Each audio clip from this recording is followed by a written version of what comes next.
Okay, so hello everyone. Very glad that you tuned in for another episode of the TAHONA Society Welfare Talks, where I'm hosting the most influential hospitality guys around the world, giving tips and important views on all things around the health element. So my name is Simon Kistenfeger. I'm your global brand ambassador of ALTOS Tequila. And today I'm having a very special guest with me, who gives, how can I say, let's say water a value. And he's often referred as Europe's first water sommelier. And I mean, you got famous through several TV appearances. And surely you're one of the most influential guys when it comes to that topic. Arno Steguweit, or Steguweit. Steguweit. Thank you, Simon. And you're actually my first guest who is also from Germany, which makes me very proud to have you. So thank you for taking your time to have the chat with me today. Yeah. Arno, like we were both talking about a substance which is actually crucial in life and which none of us should underestimate. We will talk about water. And I will shoot you lots of questions, which I'm sure you can happily answer. I was really looking forward to this session, and finally I could get a hold of you. And often I'm sending my guests some questions beforehand, but you told me that it's not needed because someone who is passionate about water should have a spontaneous answer, and that's correct. Need to fake it. Really appreciate your honesty. So yeah, thank you for being with us today. It's a great pleasure and it's a great honor to be with you, especially as you said before, being the first German to be on the show. It's it means a lot to me, so I'm very happy to be with you. No, awesome. But yeah, let's get it started. Like my first question is, how does some become a water sommelier, and like what type of water are you dealing with as a water sommelier? I mean, you know, there is top water, seawater, water in fruits, in the brain, healing water. I think it crosses our day every second. And like, give us a quick intro. Yeah, well, I'll try to give you an idea of what it has been. So I was working in a 5-star superior hotel in Berlin at the Hotel Adlon. And I was a young sommelier at the age of 24, so it's been a long time ago. And they started to organize different brands of mineral waters from all over the world. That means we had more than 75, 78 different brands from more than 57 countries, from actually all over the world. And for the F&B, it was easy to purchase all these bottles. And in the end, they were there and they didn't know what to do with it. And they were seeking for somebody to handle it. And they said, well, we have a sommelier here in the house. Why wouldn't he be able to sell some water as well? And they created a water menu for me. And then they said, okay, here it is, go for gold. Try and resell it. And I was a little bit surprised in the beginning, to be honest with you, because I thought, well, I just made my professional degree of sommelier for Germany. I was very proud to be in a 5-star superior hotel, the sommelier in charge, and now I have to deal with water. Others were specifying on whiskey, on champagne, on gin, whatever. And yeah, it hit me hard with water. That was the first impression. And finally, became a real passion to me because I had to dig deep into the whole situation. I mean, it was 2004. Of course, internet was being available, but there was no Dr. Google you could ask. You could not type in some silly question to get a silly answer. So what I had to do was I had to taste all the brands in order to make up my own impressions, to clarify and to cluster all the types of waters that we had. And everybody said he's crazy, he's going nuts now. But it helped me a lot to understand. And then I was trying to find out more about it. How much water do we need? Why is water so special to us? Is it luxury? Is it a given treat that we need every day? What is it about? And it was a really interesting 6 to 8 weeks that I was really trying to study myself very hard, because there was not the right way. You just could look it up. And in the end, as you said, yeah, there was a lot of interest in Germany. People were keen on getting to know that crazy guy who was handling almost 6 dozens of different mineral water brands. So to be answering your question, I was mainly dealing with mineral water, so no tap water, no sweetened water, no water with any extras. So we try to keep it clear and simple. And yeah, it was an interesting time because a lot of people thought I was going crazy. Some thought he can't be serious anymore now because he claims to be a sommelier and now he's dealing on water. So it was some kind of up and down. There were a lot of interesting inquiries for media. There was printed press, there was TV shows, there were radio stations, and there was a lot going on. And the feedback was a little bit mixed. So some were thinking it's a very good idea. Others said absolutely nonsense, nothing needed for serious hospitality convention.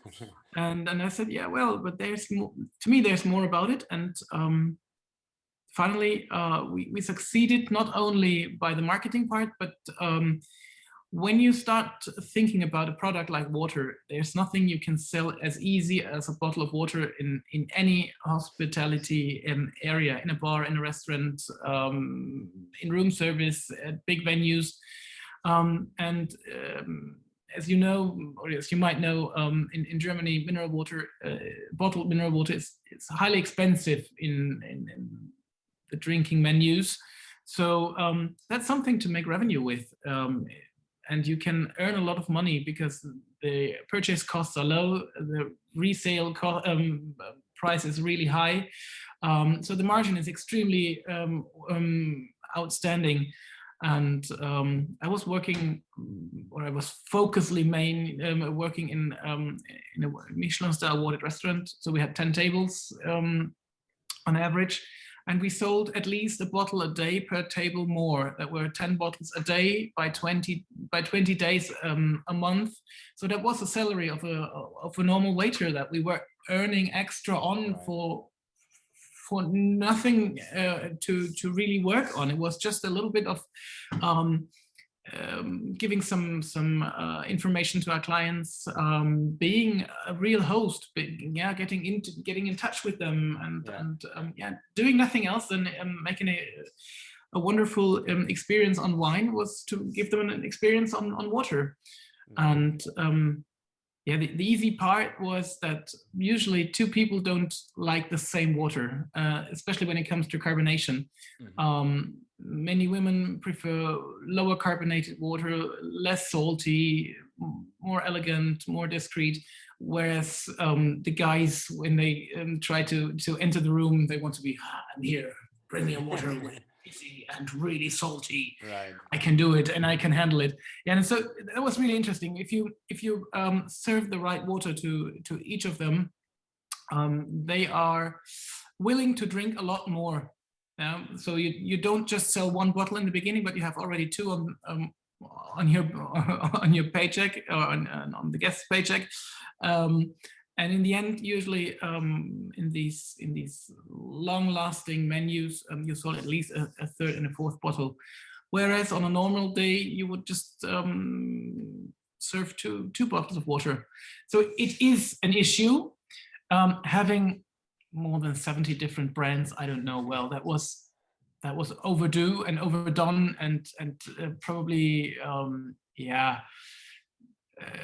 some really good marketing geek. But I truly believe that a little choice of different brands would help some of us to earn more money. Right. No, awesome. That's a great first answer already.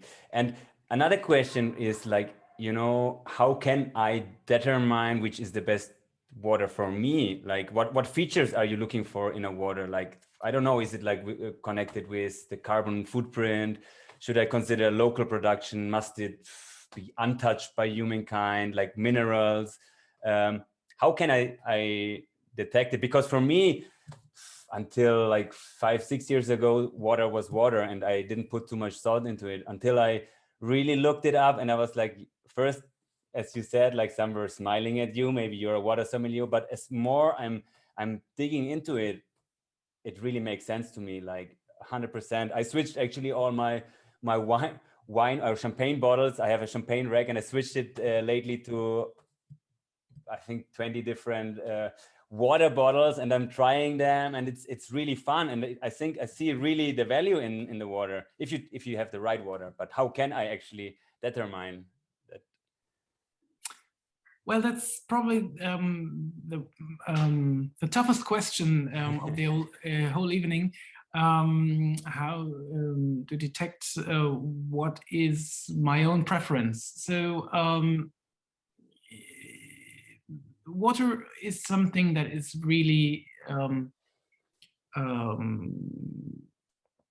yeah, smooth and elegant, and actually there's nothing around it. There's no aroma, there is no taste, there's no aftertaste. Or if you on the part of breathing and retronasal experiences. So there's just very little parts that you can recognize. And now the difficulty is that everybody of us has different borderlines to detect these parts. So on the tongue, you can feel what people call to taste. You can feel the influence of sour, bitter, sweet, and salty. The Asians then come and say you have umami, but there's obviously usually no umami in water, so there should not be. So it comes back to these four, and in the end, sweetness is not available as well. So you have salty, sour, bitter. These are the three major kinds that you can try to figure out on the palate, and it's an impression that happens on your palate. And you decide if you prefer, if you disprefer. Means people like me, I really enjoy to season my food after I received it. So I take a little bit of salt on my meat. I like it if my vegetable has these nice crunchy sea salt flakes on it. So I'm used to be eating on the more spicy side. Right. And if I wouldn't be trained on what I'm doing, I would probably struggling on some tasting values where you can easily detect saltiness. Right. So everybody of us is being brought up in a different way. Some are eating quite salty, some drink a lot of alcohol, some smoke, and your personal impression is completely different for everybody. So there's not one water to say it's the right, the perfect, or the best. The best is always the one that you like best. And you said, well, you didn't pay attention until a couple of years ago to the right water. That's what none of us really does. Because on daily occasions, we don't mix different waters, or we don't do a water tasting. So we don't have a benchmark where we can compare. Yeah, you have a bottle, you open the bottle, you drink it, and you say, oh, tastes like okay. But you have nothing to compare with. And what I try to do is when I come together with people interested in the topic, I put them 2 or 3 waters in front of them, and I ask them to taste them and to tell me what happens on their palate, because everybody can tell you what happens. Does it feel good? Does it feel not good? Is it ugly? Is it rough? Is it elegant? Is it gentle? There's so many adjectives that everybody can find out on the topic of water, because everybody can tell you what they like, and that's what it's about. You know, if you enjoy what you're having, It's easy to drink a lot. It's easy to drink a lot more. And especially when it comes to carbonation, people really exactly know what they like. Do they like big sharp bubbles that feel like iron balls on your tongue and they burst and it hurts almost? Or do you like this very tiny, soft, gentle, medium bubbles that almost explode like a carpet on your tongue? So you see, there's a lot of wording that you can find on describing a water, and everybody can do that, but only if you give them a benchmark. If you say, right, here, take this water and try to compare two next to one. Like I brought, for example, two of the waters I have with me, which I find wow. Like this one I came across in Spain, like because I'm traveling a lot with my job, so I came across with that water, and I was super impressed about that water, that it has like I think it's natural carbonation. Is it like, explain me, how is that possible? Like because it's mind-blowing for me.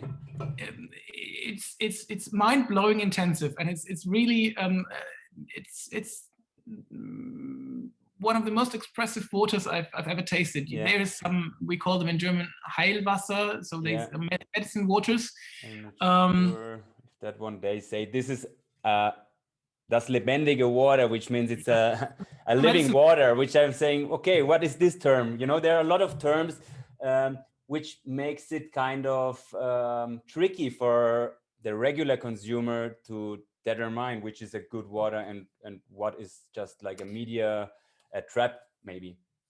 Well, advertising trap. The most important part in the world is to that you try to find out if it's natural mineral water, and then it should be written in one term. There's it's two words with just one space in between, no abbreviation, nothing, just natural mineral water. And that should state in most of the countries that we are familiar with civilization, that should state that the water comes from a natural source, and is probably coming on an artisanal way up to the source. There is purified water, which is probably the most part of the world having purified water as bottled water, right, because there's not so many places around Europe that you can find these outstanding qualities of mineral water. There's a little bit in South America, there's a little bit in Australia and New Zealand going on. When it comes to Asia, to these countries around India and this part of the world, you will find mostly 100% of purified waters. And they state then not mineral water, they state drinking water, or they state purified water.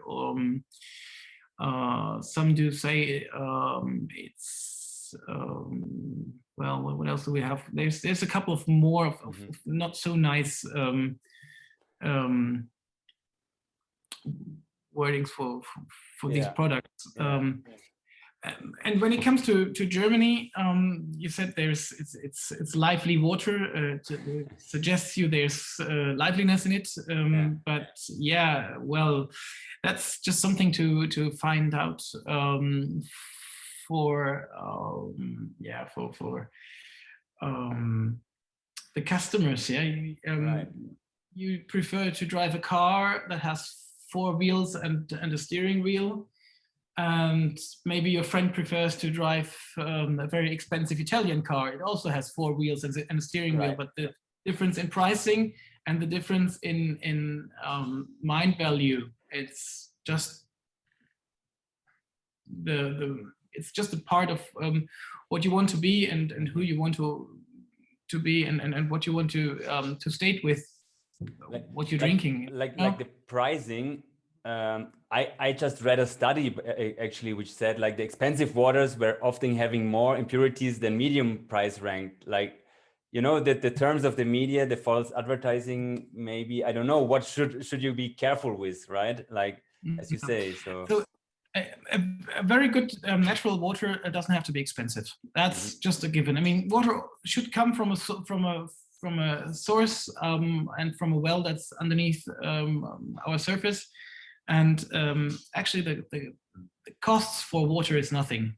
Yeah, right. You have to dig the hole. That costs you a little bit, and then you have to build up the industry for filling machines and bottling lines, etc. But actually, the pricing is zero.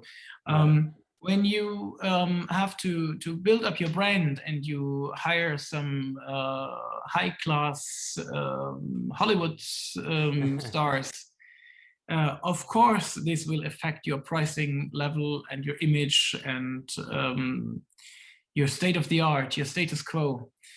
And I think a very good natural mineral water doesn't have to be expensive. There is some things that you can have a look at. That means have a look at the mineralization. Is it higher? Is it lower? Depends on again on how your nutrition balance is working. If you're eating a lot of healthy, good foods, dark bread, a lot of nuts, a lot of fruits.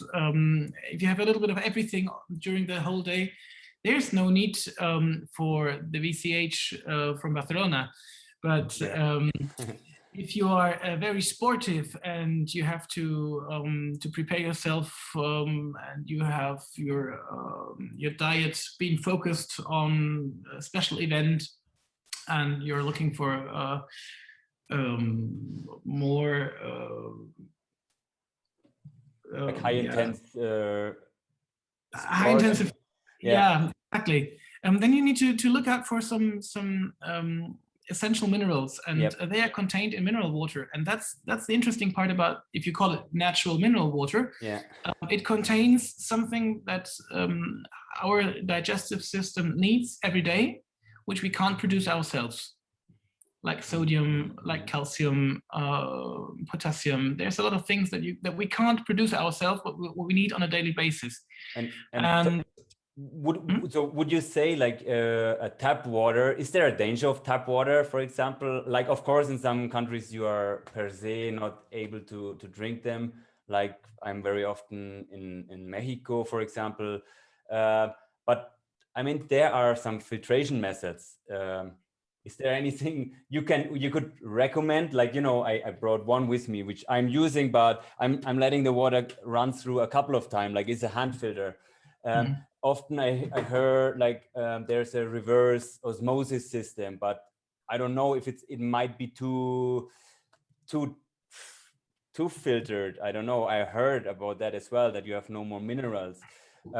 Or what else do I have? Like I have this micro filter, maybe you know it, like Katadin, which, yes, I know this. Yeah. You know, like what makes it, or what am I looking for, like purified water? Do I need to add some salts? For me, it's really hard to yes, I understand which of the filters might make sense, which might not make sense, and what I'm using it for. I'm talking about for drinking, not for my dishwasher or whatsoever, which might be a different source, right? I give you some imagination about tap water. In the morning when you get up, you go to the bathroom, right? Yep. Take a shower, brushing your teeth, and all that you rinse away with water. You go to the kitchen, you're doing some breakfast, cooking, making a coffee or whatever. You put your dishes in the dishwasher, you start your dishwasher, you're leaving home, you're going to your car, it's raining outside. All the oily, dirty from underneath of your car is being washed off by the rain, going down into the sinks. And then your car is dirty, you're going to a car wash place, using a lot of foam and chemicals to make your car be shining nice and bright. And then you go home and you open the faucet and you drink a nice glass of tap water, knowing what all of the stuff you have been putting into that in order to get rid of stuff. So that's, for me, it's just imagination, you know? I know that the water cycle contains the dirt water and the clear water, but But when the dirty water is being cleaned, it's being re-brought into the water cycle. So imagining that everything that you have done in the morning and everything that has happened afterwards has been taken away by water and is now part of the water. Any oil, any grease, any substances that you put into it stay in it, and then you bring it to that part where you filter it, where you put some processes on it, and afterwards you say, well, hey, cheers, have a big glass of water. And to me, that's just some imaginations that I can't really handle too well. And so in most parts of the world, it's nothing to recommend to drink tap water because in many parts, like most parts of the US, there's a lot of chlorine in the water. In other parts, they don't use chlorine; they just let you have the brown whatever coming from the faucet. But in the middle part of Europe, we would be able to drink the quality of tap water that we have. It's excellent. It's drinking water. It's something that may not cause any harm. And to me, it's more interesting to stay healthy instead of not being harmed by anything, you know? It's obviously it says the same thing, but to me it's different. It's the glass being half full or half empty. And I would like to be healthy. And I know if I drink a bottle of water that comes from a deep well that's being protected by itself, unable to be caused any pollution by man or anything else, if I'm able to get this luxury product into my hands, and I know what it contains, what kind of minerals are in there, what is the pH level, do I get all the information that I can have about it, and I enjoy the brilliant purity of such a very neutral, outstanding, very unique product. You know, every of these products coming from a natural source, having this unique fingerprint. There's no second like that. You've been showing us the VCH. It contains over 2 grams of dissolved solids. So it has one of the highest amount of TDS. TDS, yeah. Can you explain us like it's in a nutshell maybe the TDS for the ones who don't know?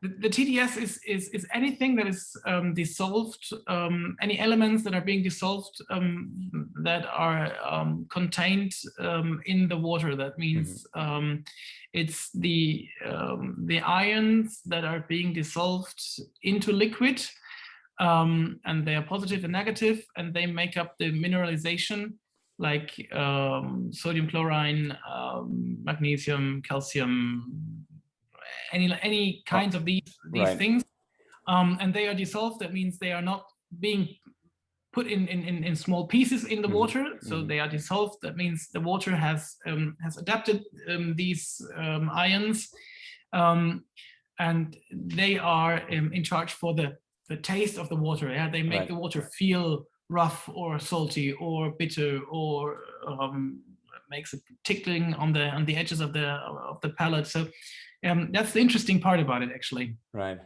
And then also, which is maybe a part of it, is the placebo effect. I actually did once this experiment because I was living 2 years in Norway, and then I came home for Christmas, I think, and like I wanted to have this experiment if it works or not. I invited a couple of friends because I love to cook, and then I put like a bottle of, I think it was Foss water or whatever, like a quality water from Norway, and I put it in a plastic bottle, and it was like a definitely you could see it was a used plastic bottle, and I told the guys, oh shit, I forgot to buy any water, and I put that water in it, and then they drank it and they said, it's not, I don't know, it's not that good.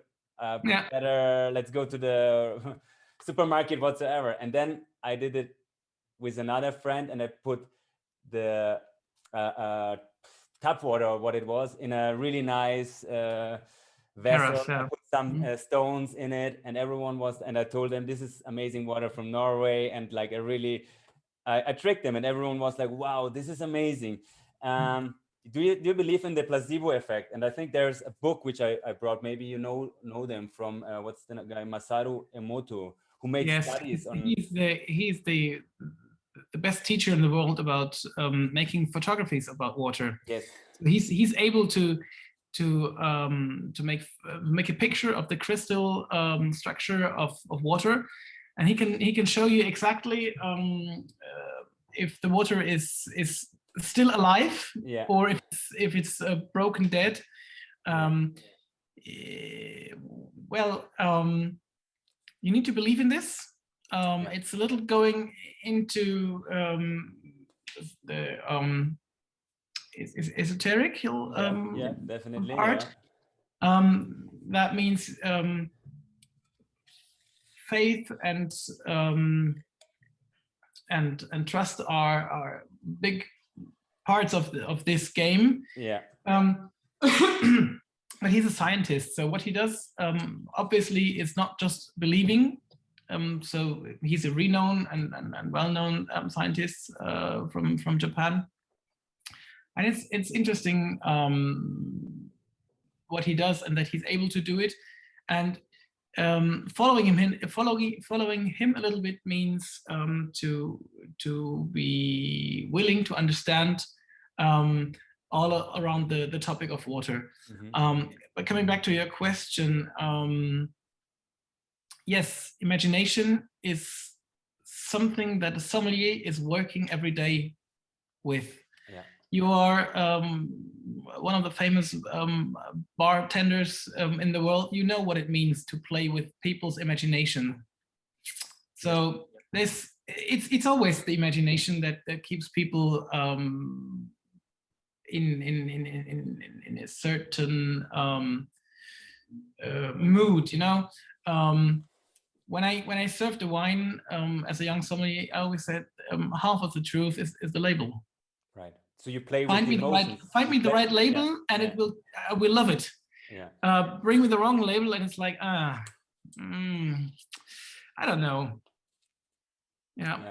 But I think there is a certain truth to it, like, because I think 70%, or correct me if I'm wrong, of our human body is, of an adult body is water. I think the whole world is covered by 70% of water, and I don't know why, but I feel there is a certain thing to it. If you treat something good, and this is like a natural reaction, right? You will absolutely earn, like 0.3% of that 70% of water are sweet water that we have access to.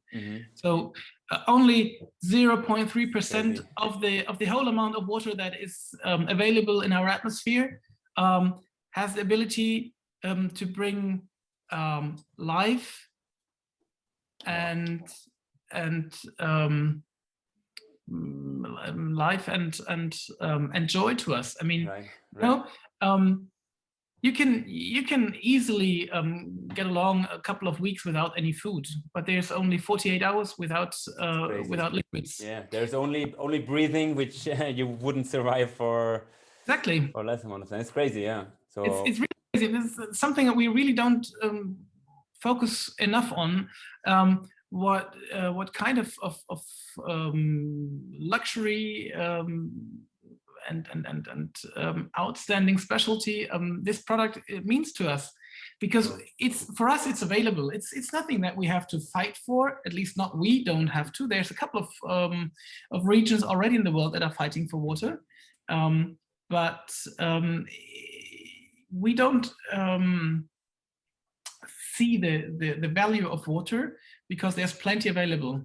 But once you have been in this situation during a sports event, maybe because you forgot something to drink when you were in a traffic jam or something like that, when you realize you're coming down, the system is reducing to a minimum. It's a very special situation to realize how fast it goes without water. So we have to treasure water more, like, because water is the cure, as you say, to almost all diseases in the world, like weakness when you're doing sport, like headache, dizziness, dry skin. But there's also a question like, I was like studying myself because I do a lot of sport. What is the amount a regular guy should drink a day, you know, because it can be so different. And do you put into this calculation also like foods, let's say a cucumber, which I think has more than 90% of water, pineapple, strawberry, celery, zucchini, whatsoever, like do you eat your water as well? And I heard like the kidney bladder, I think, was it 250 mils per 15 minutes that you can process, or 250 mils per half hour. or per half an hour. So which So is it's also important. basically every half hour you can drink a glass of water, or you can drink a glass, which would then help you to get along during the day. It's interesting, you know, people like you and me, we are working on the floor. We are busy all days. But imagine people are sitting in front of their laptops or computers, sitting in a long-lasting meeting, an exhausting meeting. The aircon is on. The room is very small. There's nothing of humidity around. And it just takes half an hour to 45 minutes until your laptop is talking to you. It's not writing anymore the digits that you were trying to type. You're getting this the situation where you're trying to focus. When you really have to focus, you need to focus yourself in order to focus to the meeting. That's when you already start to run down your hydration, and just a rundown of 2% of your total hydration will bring you down 10% in the ability of working a bit, or wow. Pardon? Yeah, it's really interesting to see how small the steps are and how big the influence is that's coming out in the end. So actually, we can't pay enough attention to drinking plenty of water, but we don't have to overdo it as well. You were asking about the amount. So there's different opinions around the world. One says you need to drink at least 1.5 liters. Others tell you you need to drink at least 2 or 3 liters. Well, it depends on do you have access to water? What is the rest of your diet again? Yeah, you said cucumbers, like melons, all these juicy fruits. They also help to increase your moistureness, your humidity in your digestive system. And there were a long time when people told you that coffee doesn't count to your amount of water that you have been using. But now more and more scientists believe that a cup of coffee, of course, counts to your daily need. And even during the digesting system is working, you're reproducing water again. So from the food that you have been eating, your body is able to take at least 800 something to, I don't remember, it was a little bit over a liter that you can produce in your own system. So quite a big amount, yeah. It's quite a large amount, but you need to pay attention to your body. And when you're getting thirsty, it's already too late, because the thirstiness is the first alert that it's now time to drink. And you can, if you keep up your pace, drinking like a glass every half hour, or at least maybe if you're able to drink a glass every hour, that would bring you by 8 hours, would bring you 2 liters. Perfect. Right. If you can do that, I think you're very well in advance. But and not just drinking when you're thirsty and then like chugging a liter of water, because because the kidneys can't work with it. Your system can't. It's nice to drink it because it's refreshing, and maybe it's this feel good impression that you have. Yeah, like it was nice and cool. It was not cold. It felt really good. But actually, you drink it and you just have to bring it to the restroom immediately because it just flushes through, and your system can't take any advantage of it. So getting headaches or getting this first impression of thirstiness. The first, headaches is the second, and that's one thing. If you take a headache pill and it doesn't help you immediately, that's because you're thirsty. You shouldn't have taken a pill. You should have drunken a glass of water. I agree. It's a lot cheaper. It's a lot better in your footprint that you leave for the rest of the world. So you can help a lot by taking a quick glance at the necessity of water. Right, 100%. Handling it right, making maybe a smart decision in terms of where it comes from and how far it has been traveling. Have a look at the packaging. So I really prefer plastic bottle, for example, like like a plastic bottle would be the next question I had, which I was like, do you think it leaves traces?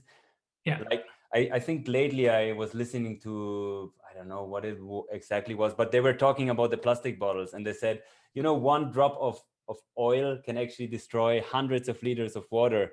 And then they think we build some like a vessel or a bottle from oil, and then it does not leave. Influencing it. Exactly. Yeah, so that was funny. The plastic bottle is about as bad to me as tap water. So these are the two major things that really are no-goes. Yeah, because the microplastics, and I think they're harmful for our environment, first of all, and then it's crazy to me as well. Like mankind is very privileged, and they are always keen on convenience. And a plastic bottle is convenient. You can take it to the playground, it can drop, it doesn't break. It's very light to lift, so you can carry a larger amount of water. It's not so heavy. You don't have to, or you can blow up a PET dummy anywhere in the world. You don't need to have a glass processing industry around you. So it's convenient to handle. And we try to make it as convenient for our lifestyle. This is probably one of the habits that we as human beings are having.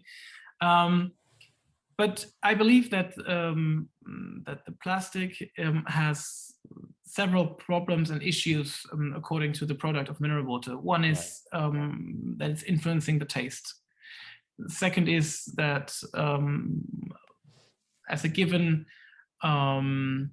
the plastic also can be dissolved from the water. There's parts of the PET that is dissolvable by liquids. Right.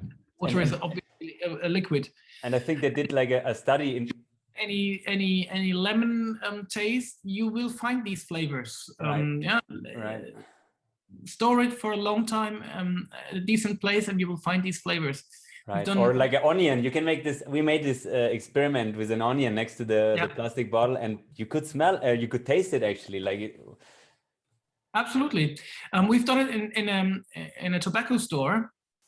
We've put a 6-pack of PET water into a tobacco store for 3 months. And it was interesting. That was probably the worst tasting water I ever had. Right. It was like eating a cigarette or drinking a cigarette. But that's. I mean, there is a micro movement from the inside to the outside. There's a transition that's taking place, and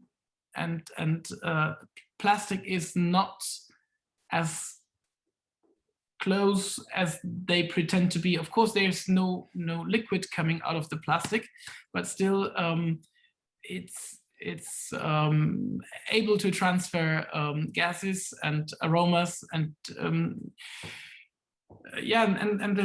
silicones that are being able to dissolve are also probably not as good for us. I mean, it's a crazy topic. I see.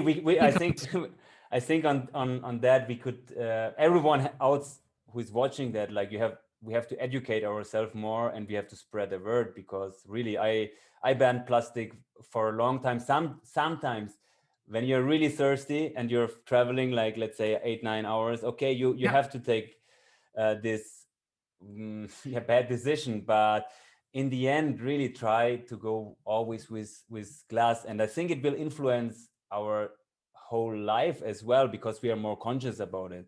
And it's also about it's a life choice, in my opinion. And one of the last questions I had to you, which is also related to the glass, is what kind of glass would you recommend for drinking water? Is there like a balloon glass, like a champagne flute, a stem glass? And what about the temperature, you know, like, because for example, I hate water which is too cold.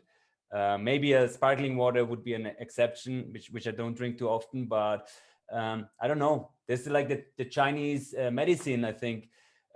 They say that the cold water, like, they disrupt the proper flow of energy. I don't know, or shocks the body. What's your thought on it? And do you swirl it around to put some oxygen in? Of course I do. I'm a sommelier. Yeah. I go around the water. Drinking water is something that's a necessity for us on a daily basis. I enjoy drinking water from a glass with a nice stem. If it's a nice mouth-blowing glass, if it's something special, you know. Yeah. As I said, water has this luxury sense to me, and I would like to treat it special if it's possible. Love it. But it of course, it doesn't make sense to do that all day. But it deserves, to me, a nice glassware. I mean, you know, it's not always only the shape, but it's the imagination. Why don't we have proper tea making machines? Because it doesn't work. Of course, you will find a few that claim brewing tea, but actually, we do take our time. If you want to make a tea, it takes as long as it takes to brew the tea. You need to bring down the temperature in order to have the right the right temperature, not to oversteep it, to overdo the tannins, and not to burn the leaves. So there's a lot of things that you do about tea. It's just tea. And for me, it's the same for water. If I want to have this refreshment, drinking to me needs to be joyful. It needs to be a fun part of my life. If I need to be really pushed forward in order to drink enough, then it doesn't bring any fun.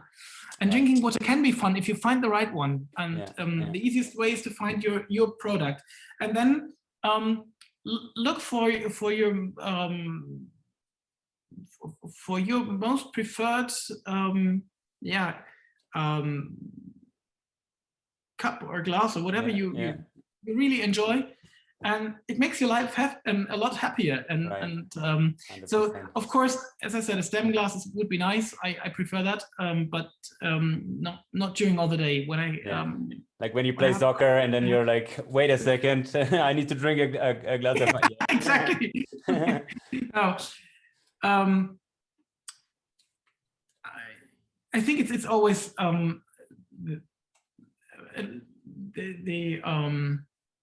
the amount is the poison, you know. Don't overdo things, and don't try to be too posh or too I love that way. You know, when I'm really thirsty, I really enjoy a big sip from a bottle. If I know it's my bottle and nobody else will get it, I write my name down. I enjoy just to have this ring down your throat, and it's something joyful. And of course, I don't need the amount that I'm drinking. I know that, but it's just a good feeling. And, when I'm boxing, for example, it's exactly that. When I'm doing a boxing after a sparring, and now you don't have to go to another round, and you really know that's your moment, and it runs through your whole body, and it feels good. And I'm doing actually sticky notes on my water also. Like I'm putting it just there, and I say I have healing power, and I feel, I don't know, not all the time, but when I'm doing boxing or whatsoever, it gives me maybe the extra 1%. I don't know. Probably, and that's absolutely, to me, I think it's absolutely working. And asking on the temperature, I would never try to cool down the water too much. I enjoy water at a cool moment, something between 9 and 11 degrees. And yes, the Asian believe that you have to drink a cup of water warm or lukewarm, or sometimes even hot, in order to get all your system floating. But again, this is coming to an edge. That's water drinking 2.0, or maybe already 3.0. What we need to achieve is what you said before. It's getting on people's mind that plastic is not really working well, that we don't have to transport water from all over the world in order to drink from all over the world. It's nice. I also enjoy a bottle from Argentina or from the USA or from all over the world, but it's nothing that I would do for a daily habit. Right. I don't need water from France for drinking daily. I have a source here in Berlin, just outside of Berlin, or from Spain. This is you don't want to do every day. This is even better than a bottle of wine. I mean, this is something that you really get as a trend. Yeah, that's something you're excited about when you know it's around, and it's something special. So why not? Yeah, that's what it's about. So I would not drink it too cold. Rather warmer than cooler, but I really like when the glass is getting this this watery shadow. When the water glass tells you, here's refreshments, drink me. Nice. That's I'm really looking forward to share a glass of water with you, and also a glass of tequila. I will definitely send you a bottle of the tequila we are I'm representing with, and maybe tell also everyone out there where we can find you, because I know you have a little store where you're selling actually wine, right? At the moment, yes. In Germany, it became a little difficult to sell different brands from all over the world, because we have this this issue on the returning system. We call it fund. So you pay the money up front when you buy the bottle, and you get the money back when you turn back the bottles. But if you are a small producer from anywhere from outside of Germany, then you have to get listed to the system. It's a one-way system. They throw away your bottle, but they want you to be paying for the extras and for the collection, and it's a big administration issue that is not working for small producers. So that's why I'm not selling as much water anymore as I did before. Like 8 to 10 years ago, I was selling at least 45 different brands, and they were really they were selling good. I was successful. People were interested. People were keen on different shapes of bottles, on different stories. It's always the storytelling. I mean, a sommelier, a bartender, we are freaks. Yeah, we are storytellers, and people are trying to get these information from you. They're keen on what it's all about, and that's why I was working well. And right now I'm running a small wine store. You know, you can call your wine store a Vinothek or the best place ever, whatever. And I just called my place, I called it Arno's Weinladen. That means just Arno's Wine Shop, because I wanted to be a place for everybody. I don't want to be a wine place for sophisticated people with a better income. I want everybody to be here, enjoy the value of good products. And the value of a good product doesn't have to be above 20 euros. A good value can be at 6.50 if the wine is excellent. And yeah, I'm always trying to be this partner for everybody. I'm sometimes I'm more happy if somebody comes and buys a bottle at €7 instead of selling 2 cases for, I don't know, 50 euros a bottle. Because that was easy. People knowing what they want, they have the salary, they can afford it. Right. But maybe these guys coming in, young people, people that are not drinking wine on a regular basis, they come in and they maybe they're a little scared to touch with sommelier, and then they ask you to help them a little bit, and they are scared by the pricing, and then they realize, oh, he's at my level, yeah. He's not trying to rip off the money, but he's treating me fair, and these people are coming back. And if these people are coming back, that's fills your heart with joy, right? Yeah. It fills my heart, and of course I need to make a living from that. Yeah, I'm a wine trader. I'm a sommelier, and in the end, I also want to make my living. But still, it's all about passion, and wine is passion, and water always has been, for the last 15 years, passion to me as well. Nice. Regarding, because you said you're. When I asked you about the swirling, you said I'm a sommelier. Actually, you know, I have a sommelier type title as well in sake, but sake you would not necessarily swirl too much. So, but with water, definitely it makes more sense because it's a little bit of the show again. Exactly. Yeah, it's part of the game. You expect it from a sommelier or from a wine. Yeah. Half of the business is the label, and the other half is maybe then the sommelier. Right. Now, Arno, thank you so much for taking your time. Like an hour passed by super quick, and I know we just touched points, and we could have gone for a couple of more hours. Really hope to welcome you one day here in my bar in Germany, or in your Weinladen, or maybe in Mexico. When you are there, let us know, and we're gonna give you a tour around this tequila distillery. Wow. Maybe one last thing. Do you have any recommendation on the topic? Like I showed the guys these books, or a really nice documentary I saw. What was the name of it? I think it was A Bottled Life, where like they showed how the politics of big companies, how they went to poor countries and took away their water sources. That was a really mind-blowing movie. Maybe you have a recommendation, so just out of to be honest with you, no, I don't. No, fine. I mean, the most important is, I guess, educate yourself. You know, there's a lot of good web pages I could recommend, but it would be it doesn't feel right to prefer one and to skip another. True. That's True. If you try to find out more about mineral water, there's a lot of information already on the web that is being presented. There are quite a few good TV shows that have been made to give some more information to the consumers. So if you're interested in getting more information, try to find out yourself, because that's a lot more interesting. Now, you know, I could easily tell you 5 or 10 interesting names, but I think it doesn't feel right. Yeah, it would not be fair for. Sorry.